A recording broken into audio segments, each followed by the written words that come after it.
नमस्कार दोस्तों, आप देख रहे हैं रूहानी डम्स, जहां हम आपको सुनाते हैं खौफनाक, रहस्यमय और रोमांच से भरी डरावनी कहानियां।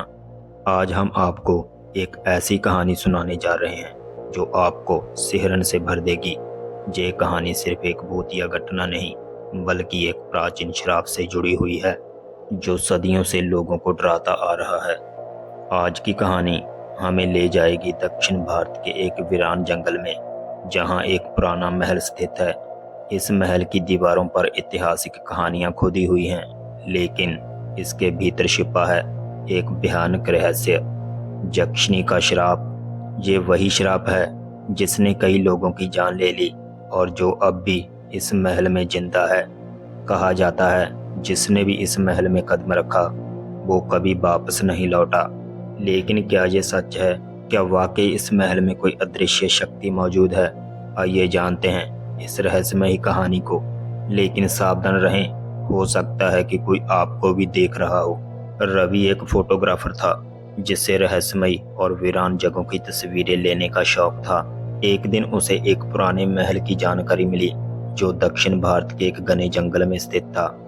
उस महल के बारे में कहा जाता था कि वहां एक यक्षिणी का श्राप था जो रात में जीवित हो जाती थी। रवि ने इसे अफवाह मानते हुए वहां जाने का फैसला किया। उसके साथ उसका दोस्त मोहित भी था। दोनों रात के समय जंगल के भीतर उस महल तक पहुंचे। महल उजाड़ और खंडर हो चुका था, लेकिन उसकी दीवारों पर अब भी सुंदर नक्काशी थी जो किसी राजसी युग की कहानी कह रही थी। रात का समय था, चारों ओर घना अंधेरा था और जंगल में अजीब सी खामोशी थी। जैसे ही रवि ने महल के अंदर कदम रखा, उसे एक अजीब सी सिहरन महसूस हुई। मोहित ने हंसते हुए कहा, लगता है तेरी डरावनी जगहों की खोज पूरी हो गई है। रवि कैमरा निकालकर तस्वीरें लेने लगा। अचानक उसे एक कोने में एक पुरानी पेंटिंग नजर आई।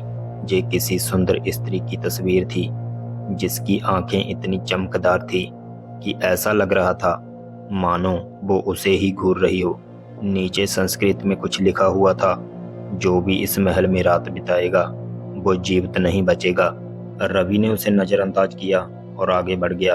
तभी महल में हल्की हल्की हवा चलने लगी और एक धीमी हंसी की आवाज आई। दोनों ने पीछे मुड़कर देखा तो कोई नहीं था। तभी एक दरवाजे के पीछे से एक साया निकला, एक बेहद खूबसूरत स्त्री जिसकी लंबी काली जुल्फें उसके चेहरे को ढक रही थी, धीरे धीरे उनकी ओर बढ़ रही थी। उसकी आंखें चमक रही थी और वो बिना पैर हिलाए हवा में तैरती हुई आ रही थी। मोहित घबराकर बोला, रवि, हमें जहां से निकल जाना चाहिए। लेकिन रवि जैसे उस स्त्री के वश में था, वो उस पर मोहित होकर उसकी ओर बढ़ने लगा। तभी स्त्री ने धीरे से कहा, तुम बहुत दूर से आए हो, लेकिन अब वापस नहीं जा सकते। रवि अचानक नींद से जागा और पीछे हटा। मोहित ने उसका हाथ पकड़ा और दोनों तेजी से बाहर भागे, लेकिन दरवाजे अपने आप बंद हो गए। वो स्त्री अब विराल रूप लेने लगी। उसकी आंखों से लाल रोशनी निकल रही थी और उसकी हंसी गूंज रही थी। तुमने मेरी शांति भंग की है, अब तुम्हारी आत्माएं इस महल का हिस्सा बनेगी। रवि और मोहित ने दरवाजा खोलने की कोशिश की, लेकिन वो जाम हो चुका था। तभी अचानक मोहित को एक शिला पर कुछ लिखा दिखा।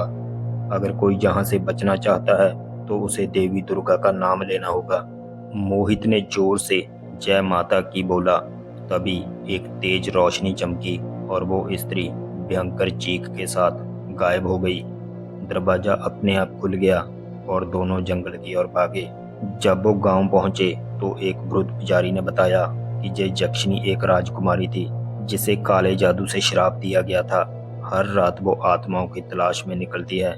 अगर तुम लोग समय पर नहीं भागते तो वो तुम्हें कभी नहीं छोड़ती। रवि और मोहित ने कसम खाई कि अब वो किसी भी भूतिया जगह पर जाने की गलती नहीं करेंगे। लेकिन रवि आज भी कभी कभी यक्षिणी की चमकती आंखों को अपने सपने में देखता है और तब उसे महसूस होता है कि शायद वो अभी भी उसका इंतजार कर रही है। अगर आपको हमारी ये कहानी पसंद आई हो तो इसे लाइक करें और अपने दोस्तों के साथ शेयर करें और रूहानी डम्स को सब्सक्राइब करना ना भूलें, क्योंकि हम आपके लिए ऐसी खौफनाक कहानियां लाते रहते हैं। मिलते हैं अगली डरावनी कहानी में। तब तक के लिए अंधेरे से सावधान रहें।